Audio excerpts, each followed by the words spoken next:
Hello, everyone. Welcome to All Things Pilates. I'm Darian Gold.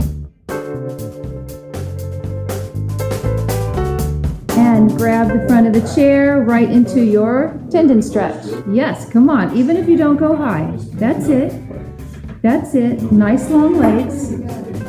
Take those ribs up. The lower ribs have to lift, not the hips. And open the chest and lift your spine. Good. Press your head into your hands. Ooh, Sally. My guest today is Tracy Belcher, the founder and managing editor of the popular Pilates blog and brand, Pilatay. Tracy is a Pilates instructor, Franklin Method teacher, and former marketing and communications professional.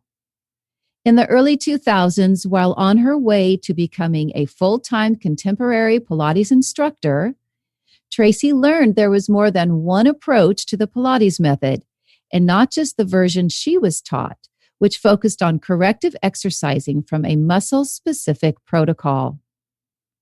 As Tracy moved through her contemporary circles, at studios and continuing education workshops, she heard fellow instructors mention classical Pilates and how it was an outdated approach that was unsafe for most people and it ignored modern science. Tracy wanted to find out for herself, and boy, did she. In fact, not only did she begin studying classical Pilates and fall in love with it, but in 2016, she earned her classical Pilates certificate. Tracy's own words sum up her experience moving from contemporary to classical Pilates this way. You know how people describe parenthood as a before and after, meaning they don't know what they lived for before having a child. Well, that's how I felt while studying the classical system. Like, what the heck had I been doing all this time? Though Tracy is completely obsessed with classical Pilates, she says it has a public relations problem.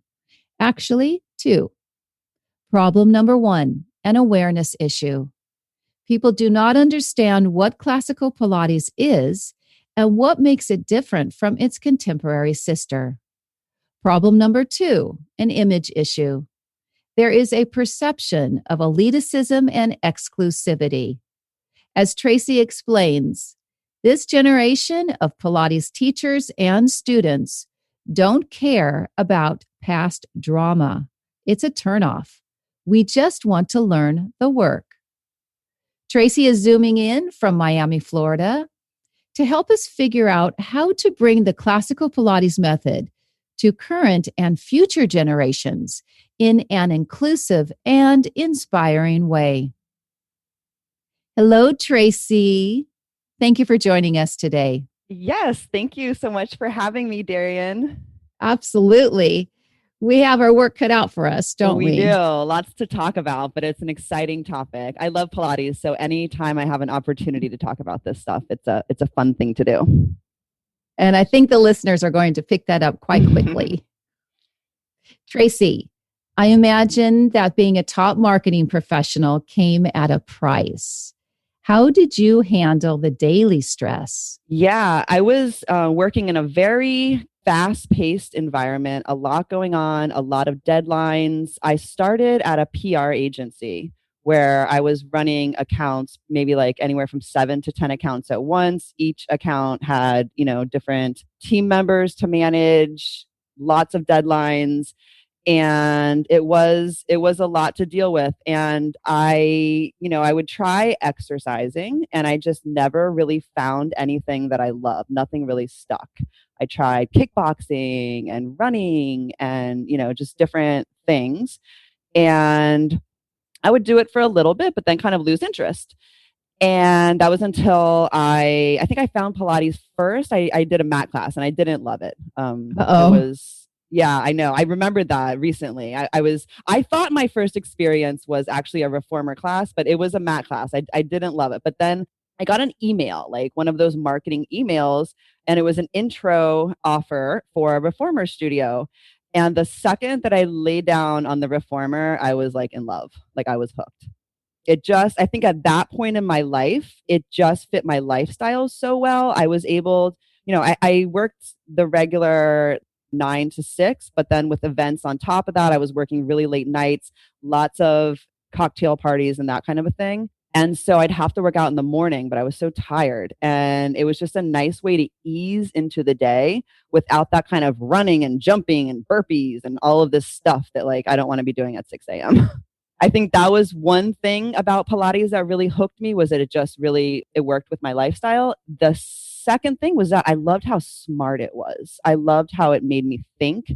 It wasn't mindless movement, but it was really a lot deeper than that. And I think that's why I stuck with it. It stimulated me mentally as well as physically. Your stress level lowered quite substantially then. Yes. Yes. So, yeah, I mean, exercise is so important for that.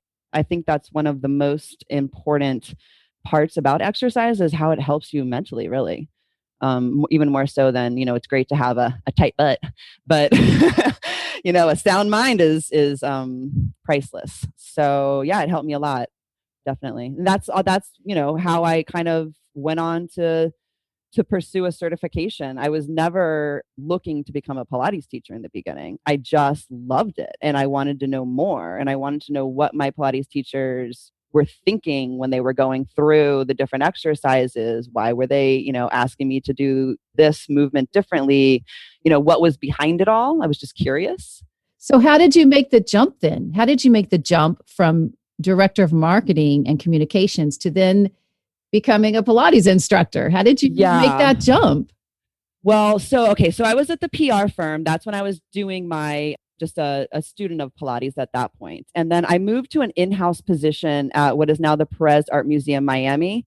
It's the museum, Miami's flagship art museum. It's a museum that recently, if you saw the Biden and Trump town halls during the election, they did it from that art museum, which is called PAM.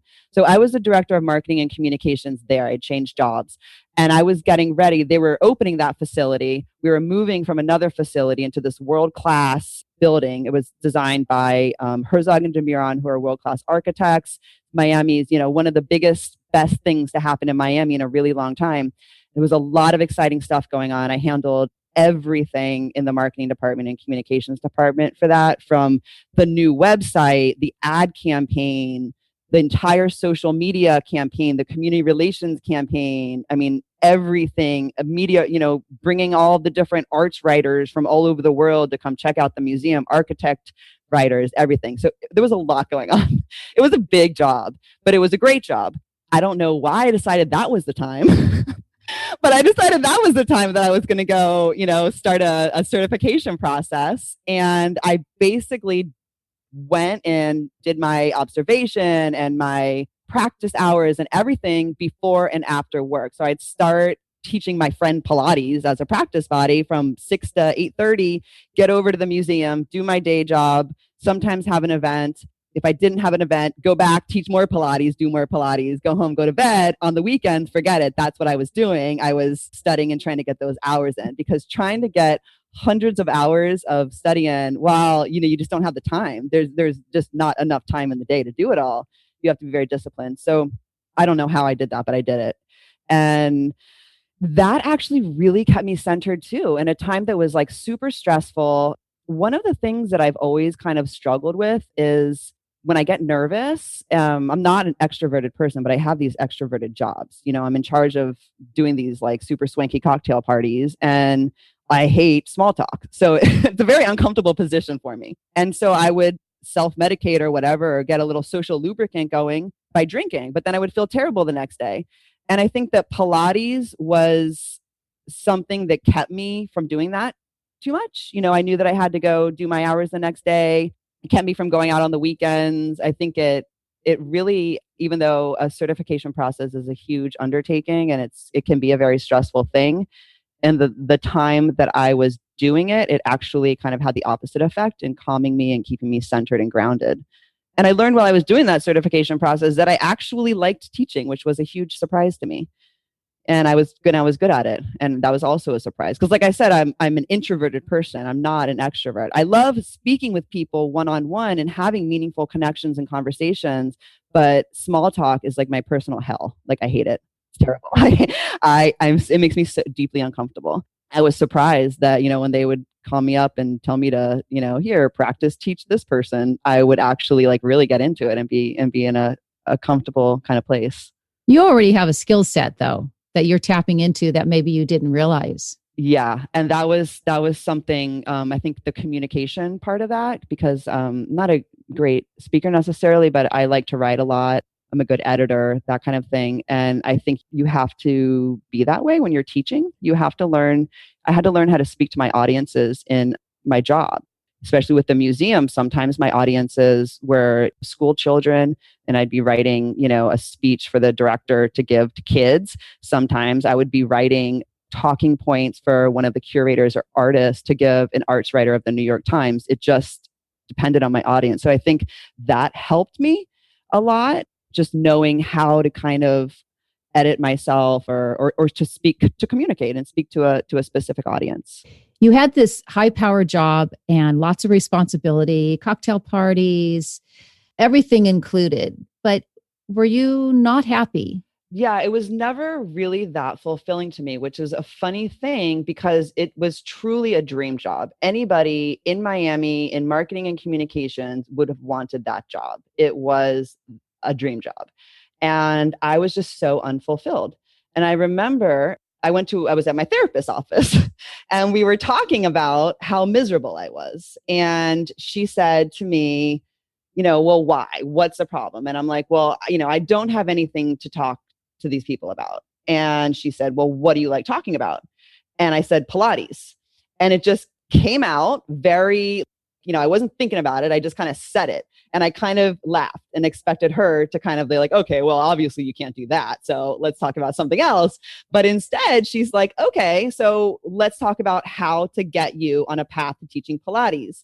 And, I've spent all these years, 10 plus years, 15 years, building this career, which was successful, and I was good at it. And I enjoyed it to a certain extent. It was something that I was good at and something that I knew how to do it. So how do you just leave that and just start over again at that point? Right. And I said, I can't do that. I won't make enough money. And she's like, well, the teachers that you're learning from are doing it. And there's all these studio owners around you doing it. So people are doing it. How are they doing it? And that just kind of put my mind on track to start kind of thinking about, okay, how do I do this? Like, what is the pathway? And the way that I kind of made the transition was very gradual. I started after I got my first certification, I started teaching 2 hours before work.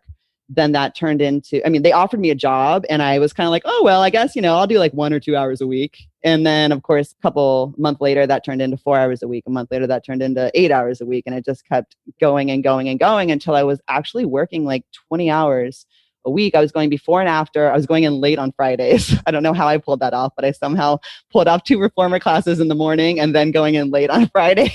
I think by that point I had checked out. And then I was teaching on the weekends. So kind of built my schedule. And I remember I invited a woman who was a boss, but also a friend and a teacher to come to the museum and kind of talk me through it. And we sat down at the restaurant there at the museum and I just told her, like, this is what I'm thinking. My mind, I'm here at the museum, but my mind is teaching Pilates. Like, I want to make this jump. And I know you have done it before. How did you do it? And she just kind of laid it out for me and was like, here's what you can expect. You need at least a year where, you'll be building your business, where you can maybe, have enough savings to get you through a certain amount of time, but just expect that it's going to be a little bit up and down and for about a year. And then it usually takes about that much time for people to have an established schedule. And from there, hopefully it will be smooth sailing. I had already put in my time as far as the non-ideal working hours. So I wasn't coming in expecting to be able to work from 11 to 2 every day or whatever. I had already kind of gone through that process and was used to doing that. So yeah, it was gradual. And then I finally made the leap. And then when I made the leap, I remember I was pulled in all these different directions because I was trying to work at several different studios, taking every job that I could. I was running around and, before long, I figured out that you also have to be very selective about where you work and how many hours you put in, because that travel time, it matters. If I was going back and forth for 1 hour all the way, a half hour, driving a half hour, I could have had 3 classes at the same studio. You have to kind of think about all of those things. So it took me a little bit to figure it out, but I'm definitely in a great place now. My schedule is amazing. I'm perfect now. I have a home studio here. It's amazing. I work down the street, which is a studio that I absolutely love. It's one of my first jobs as a Pilates teacher. I have the same clients I've had from the beginning. Lots of wonderful people that I get to interact with there. So I like being out of my house a little bit, but I also have, my home studio where I practice, and I have pretty much an invite only kind of situation. So I have only people who have really great energy, and yeah, we really work well together, and I couldn't be happier. You say that the classical Pilates has an awareness issue and an image issue, and you should know because you come from that background.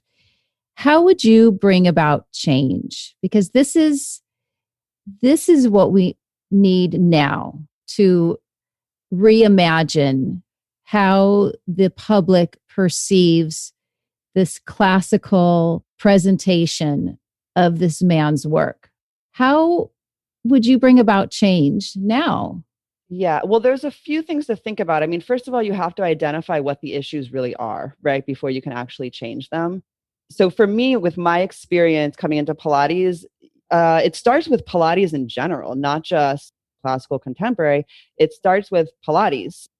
People don't know what it is. They think it's just for girls. Only skinny people can do it. It's not really a workout. They're surprised to find out that Joseph Pilates was a boxer and not a ballerina.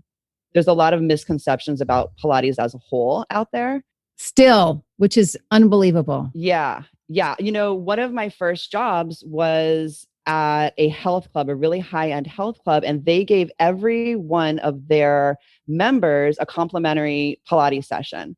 And so I think the difference with that kind of clientele versus a client who goes to, seeks out a studio, goes to their website, that client kind of knows a little bit. The people that I was seeing, they were coming in with a blank slate. They had no idea. So it was a really interesting kind of process to be able to, and I mean, I taught hundreds of those people. So it was a great learning experience to teach all these first-time people and show them what Pilates was. But I think part of what was really interesting about that was hearing everything that they thought about it that was just so wrong. One of my favorite things is when these guys would come in and they're like bodybuilders, and they come in and they're like, oh, this is going to be just a stretch, right? We're just stretching today. And before you know it, they're like shaking and sweating, and they're like, what? Their face is like, what was that? I mean, they just can't even believe it, that it was so different from what they had imagined. So yeah, so Pilates itself, I think, is one thing. A lot of people think it's just like a mobility practice, that they need to do cardio. They need to supplement it with these other, they think it's a supplementary kind of exercise practice. When what I found, especially, once I was really honed in on the classical method, was that it has everything that you need in it. It has the mobility, yes, but it also has the strength training. It also has the cardio. I mean, a fast-paced reformer order is amazing cardio. You are going to be sweating. So, but you can also, if it's a day where you're feeling super sore and super tight, yes, you can get mobility and flexibility out of it also. It just, there's so much to it that I think a lot of people don't realize. And then when we're talking about classical Pilates specifically, I really was interested in, because I did start off with a contemporary certification. My certification process, the contemporary certification process, was amazing. It was a great, great learning experience. And it was a great kind of base for what I learned through my classical certification, which is, I'm obviously focused on classical now, but I think it was nice. I think it was helpful for me to kind of be able to see it both ways and to kind of understand what both of these different ways, how their approach was different and how it worked. So when I started getting into this classical world, I think what kind of drove me there in a way was hearing people say things like it's dangerous and not everyone can do it. When I started actually learning classical, they were dead wrong. I have clients in my 20s and I have clients who are in their 90s, and they can all do the classical work. Everybody can do it. So I think that was one of the misunderstandings and misconceptions that I came across a lot. A lot of people think it's just the same boring order. They think we're just doing the same thing over and over again all day. I've never feel like I have taken the same class twice. I feel like you learn to work so deep and push yourself to the max that you're always making new discoveries in the classical method. I feel very mentally stimulated and challenged from it. So I think that's, another kind of misconception to deal with. And then also the big one that really drives me nuts is when people say classical Pilates doesn't take into account modern science. So it's just not true, because a lot of the mentors that I've had and the teachers who I've worked with have been physical therapists. They're graduates of exercise science programs. They do think about the body, how it works, functional movement, but they still teach Pilates to the whole body, which is why it works so well. PT and Pilates are two different things. And just because we're teaching to the whole body, because we're teaching classical Pilates, doesn't mean that we are ignoring modern science. That's just, that people who say that just don't know what they're talking about. That's not been my experience. So, those are just some of the things that, as far as misconceptions about what is all of this, those are kind of the most common things that I come across. It sounds like education. How can we bring about change? It's what you're saying, all of that is to educate people who don't know, and to educate them in a way that, as I said in the opening, that's inclusive, inspiring, get people's curiosity heightened. Yeah. Well, I think part of it is that it goes into the second part, the image issue, right? So maybe people don't want to learn about it because they have this idea that it's this kind of elitist and exclusive or snobby practice. It does have that image. We do. And it's not true everywhere by any means. I wouldn't be doing Pilates still if that were the case. That's not an environment that I like to be in, but it is a thing. I think that there's different ways to kind of approach that. The issues I see in classical Pilates are a lot like the issues I dealt with in the art world. So like when I was working at the museum in the art world, I was dealing with intellectuals and artists who wanted their work to be taken seriously. And they were very protective of preserving the integrity of their art, understandably. And that manifested into an elitist culture. So the challenge then becomes, how do you make this more accessible without dumbing it down or changing the meaning of the work, right? So sound familiar? Very much. It's very similar to what we're dealing with in Pilates, because we don't want our work watered down and we want to preserve the meaning. The history is important, but we need to be welcome and opening. We need to get rid of this elitist, this whole that's not Pilates kind of a thing. When we do that, when we speak about Pilates as if our training is better than the person next to us is training, and oh, well, that teacher, they don't know because they didn't go through this certification. Like when we talk that way about our colleagues and about Pilates, it turns people off. And it has we want everybody to do classical, right? We love it. We want to share it. We want everybody to do it. But when we treat it as if it's this exclusive kind of club, it's counterproductive for what our ultimate goal is, which is sharing the practice with as many people as possible. So, I think when we talk about what do we do, the first thing we need to do is look at ourselves and think about how are we kind of perpetuating that stereotype. There's a couple different ways, I think. Like, first and most importantly, I would say we have to create accessible environments where people feel comfortable and safe. So, this is something that I did in the museum a lot. Community relations was one of my kind of specialties, and I focused on this a lot. So, for instance, when an artist is coming to the museum, let's say we have a Haitian artist coming to the museum, we want to invite the Haitian community in Miami to come to the museum. So how do you do that? You don't just say, oh, well, we have a Haitian artist, so they should come. No, you go into the community. We would, seek out who are the community leaders who can kind of help us get the word out. What are some of the community organizations we can reach out to? Go to the Little Haiti Cultural Center, leave some stuff there, maybe have a program there for them. You got to get out there. You've got to you got to go out into the community and invite people in. You can't just expect them because you say you have a men's class, for instance, expect men to come. You actually go out and you invite them in. So I think that's one of the big things that we need to do to get more people and more different types of people, right, to come in and to enjoy Pilates and learn what it's all about and feel comfortable in our studios. And it's more challenging now because of COVID. And the conversation, for the most part, is going to be like we are doing right now through Zoom or other platforms. Not all studios are open, and I think many studios are now going to go into lockdown around the I heard that globe. latter. Hmm. Yeah, second wave now. I know, terrible. But we can keep talking and we can keep sharing and we can keep encouraging. And for me, I think one of the most important qualities that we as educators need to have is to stimulate curiosity so that people, like you're saying, will reach out because they want to know more. They want to know, what is this type of conditioning that has been put in a very negative light. Yeah. So so that kind of brings me on to the next tactic. And these are just kind of like really like general things that I'm thinking about now. Any kind of communication or community relations strategy is obviously going to look different for every studio because it depends on who your audience is, who your community is you're trying to engage. But you got to think about your marketing materials. So the thing with marketing materials, like, website photos and social media photos and all this, you need your audience to be able to see themselves in your marketing materials. So if you're a person of color, if you're overweight, a senior citizen, whatever, are you going to feel comfortable going into a studio if the image on the homepage is of 4 white, like 20-something ballerina bodies who are like moving perfectly in sync, like with a slight scowl on their face, like that's not welcoming, that's not inviting.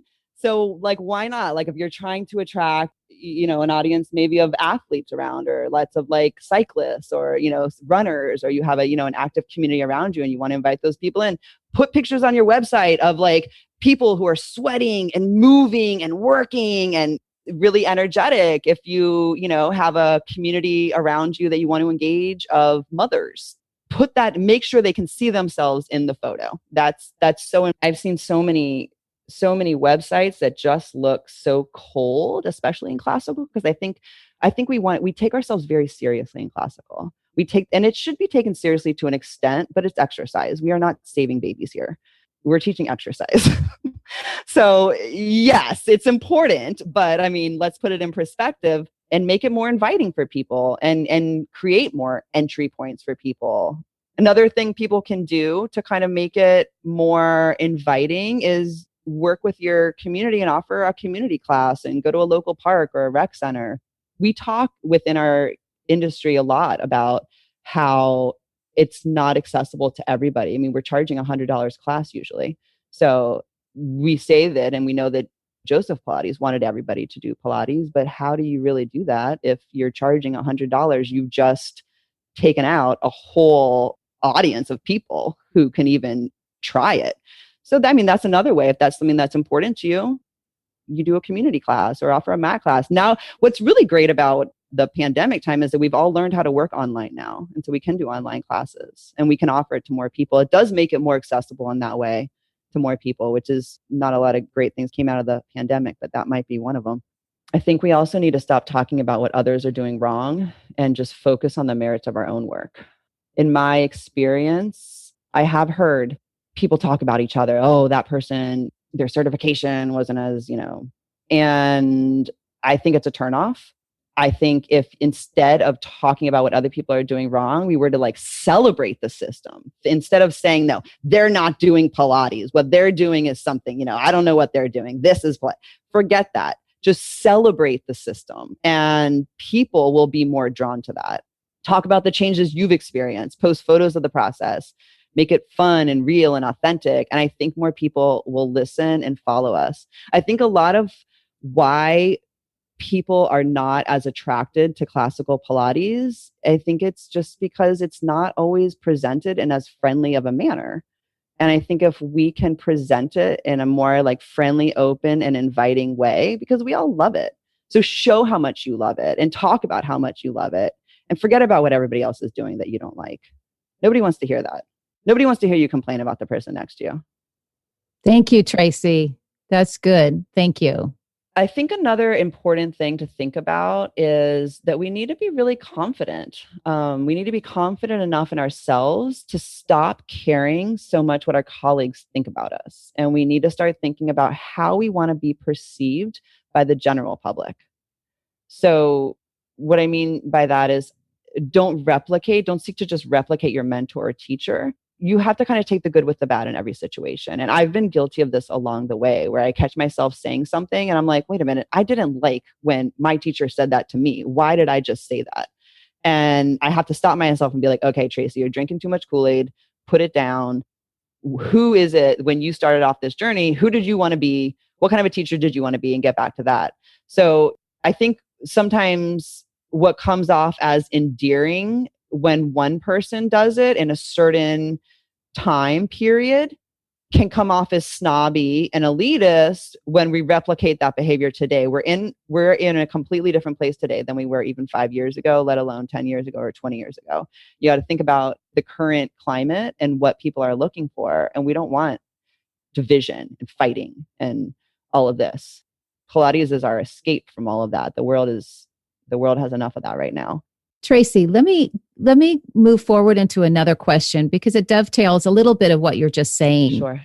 What do you think is the most important quality a Pilates teacher should possess? I'm inspired by so many different qualities in teachers, but in my opinion, the best teachers are students. So the teachers who have made the biggest impact on my journey have always been ones who are actively learning and exploring the method themselves. I think as teachers, we feel sometimes like we need to have all the answers, like we can't say, I don't know. But for me, the teachers who have been able to say, I don't know the answer to that question. What do you think? Let's look at that. Let's have a dialogue. I think those have had the biggest impact on my journey. I was curious about classical Pilates because after my contemporary training, I would go to workshops and speak with instructors and hear these things about Pilates, classical Pilates being outdated and unsafe, isn't functional, ignores modern science. But then I would actually see people who were doing classical Pilates and they looked like they were doing very well and their clients were doing well. I was curious. I needed to see for myself, started to explore the classical method, and I was approaching it with a certain level of self-confidence in my own teaching already. Let me go back to the quality of a teacher. Would you say confidence is one of them? Definitely confidence, but also being humble at the same time. I mean, you have to kind of have a balance of both. So there were times when I would ask questions in classical environments, and it almost felt like I was challenging the presenter.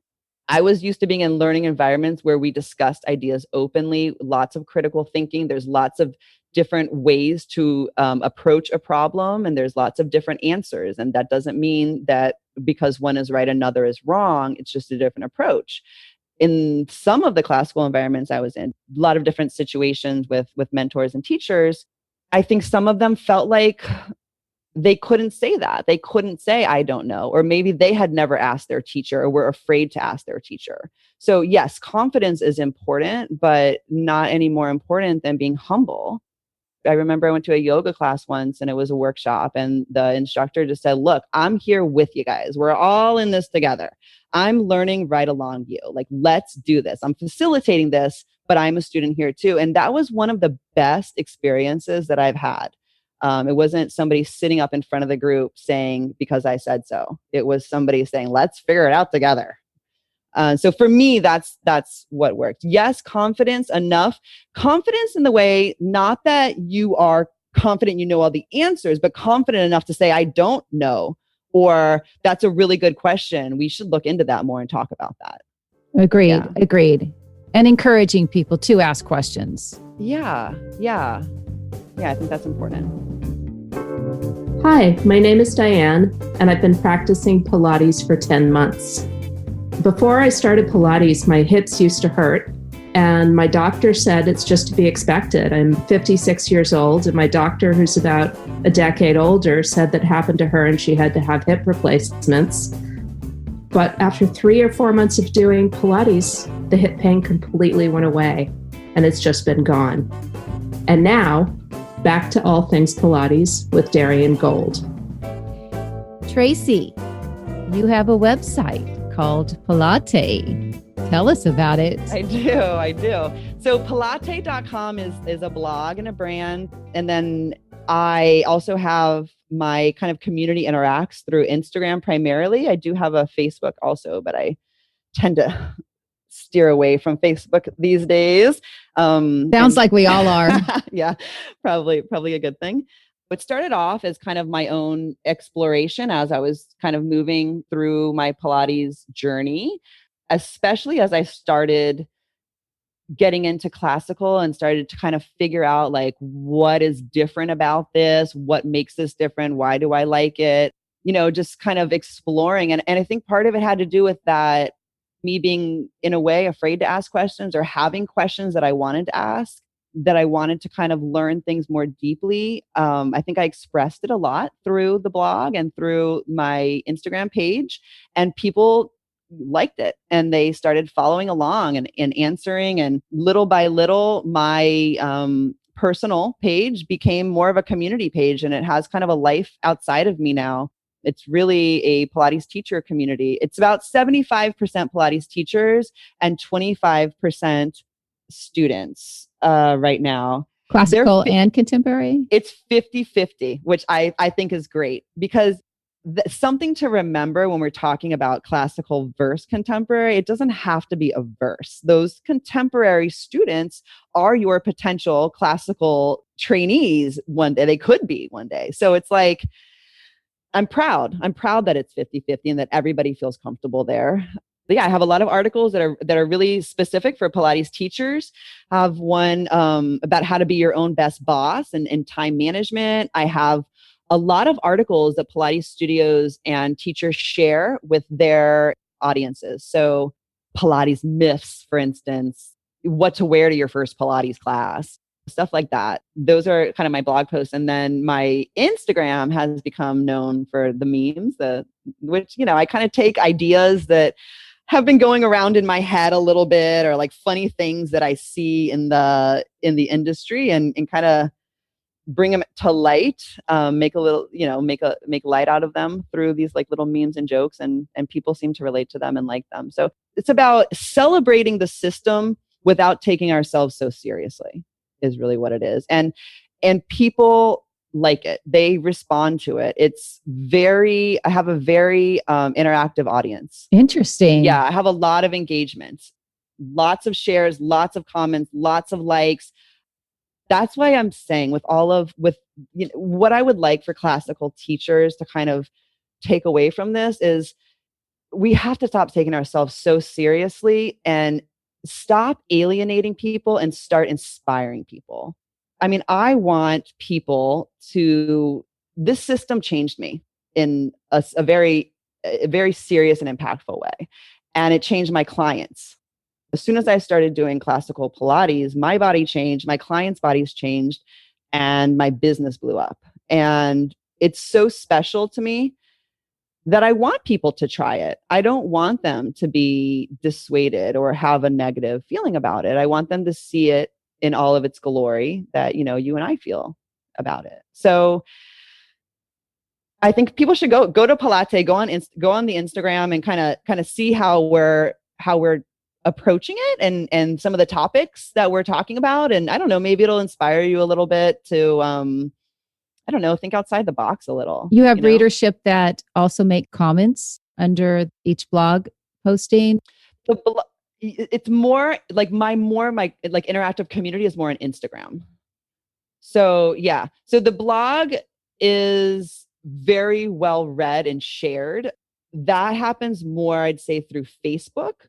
So yes, on the blogs where there are comments, it happens more on my social media side than on the actual blog itself. They share it from there to their social networks, which I think is better because it has more reach that way. When you share online, you're reaching more people than just people coming to the website itself. How did you get the name? Pilatay. Well, my nickname growing up was Tay, Tay. My name's Tracy, so Tay. So it was just like a cute little thing. And then along the way, kind of turned into my brand name, Pilatay. Yeah, it just kind of stuck. I don't know. I like it. I'm glad. What's your tagline? Because small muscles need love too.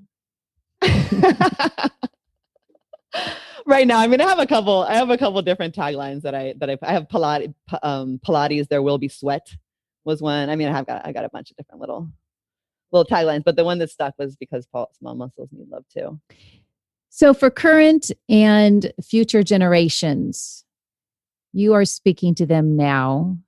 You want them to feel included in trying classical Pilates if they have been introduced to a contemporary version? Mm-hmm. Mm-hmm. Yeah. So, well, first of all, I loved my contemporary program as well. And I learned a lot from that. But it's like what stuck for me and what changed me for myself was the classical.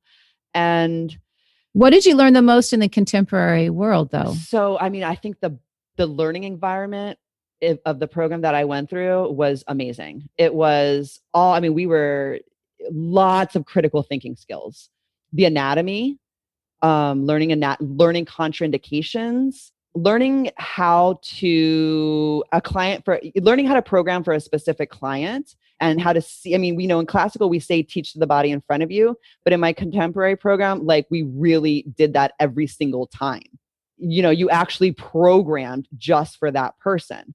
So it was kind of taking that mindset into the classical world and not necessarily coming up with an exercise program that looked different for every client, but making sure that exercise, like I'm going to teach hundreds to every client, potentially a little different depending on what their body needs, right? But I'm still teaching the hundreds, but I might teach it, and I might have somebody with a low back problem, might have their feet elevated, you can teach the same exercise many different ways. I think that I had a leg up because I already had the ability to do that, the critical thinking part of it and the programming part of it.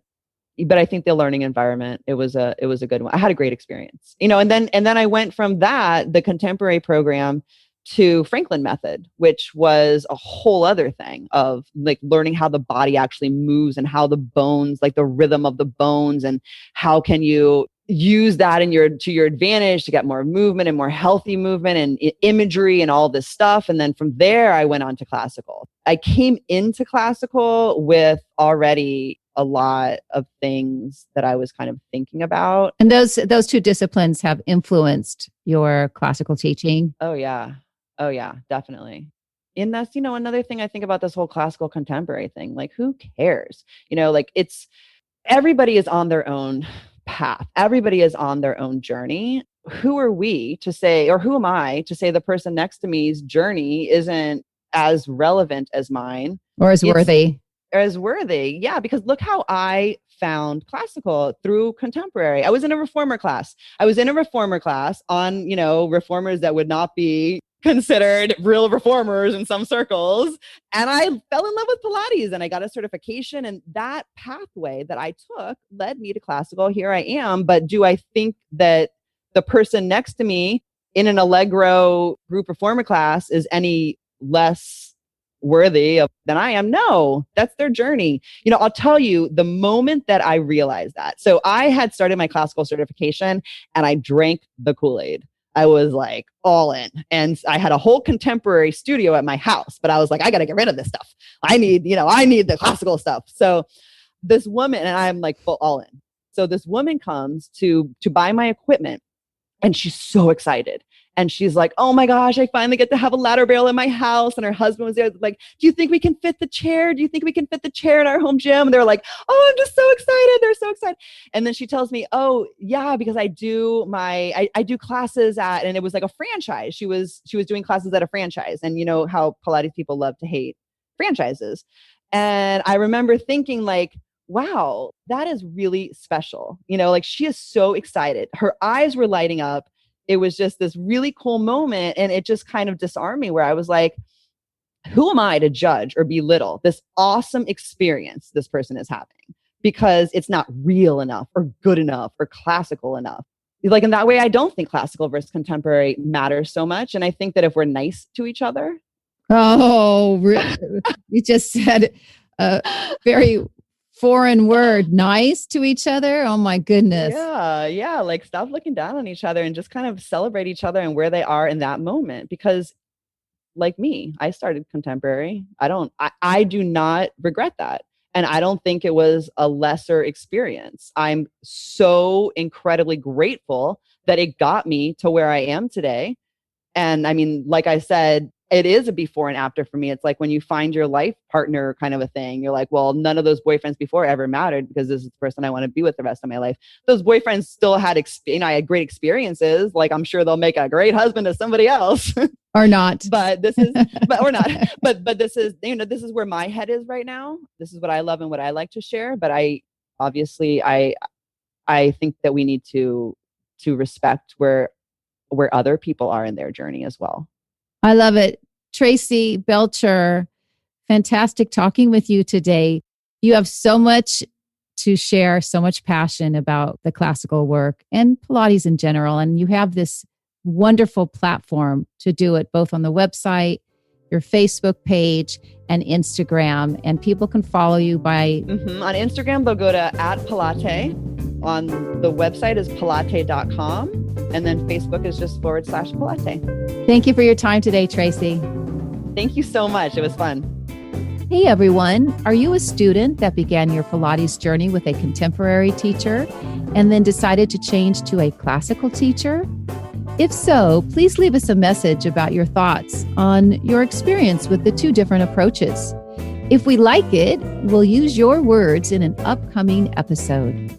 Just log on to the All Things Pilates with Darian Gold Facebook page. All Things Pilates is produced and hosted by me, Darian Gold.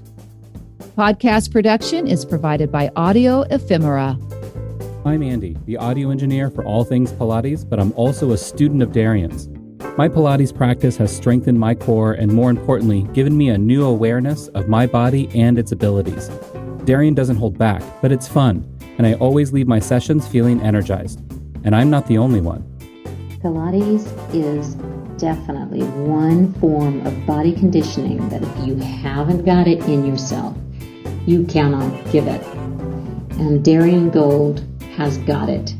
With the depth of experience working in her own body and getting the method in her own body and working with other bodies, she has so much potency to offer to anybody who wants to receive this method. I love her classes. She knows how to challenge everybody, whether you're an athlete or a dancer or someone who doesn't come from a background of movement. She is excellent with cueing. She's precise.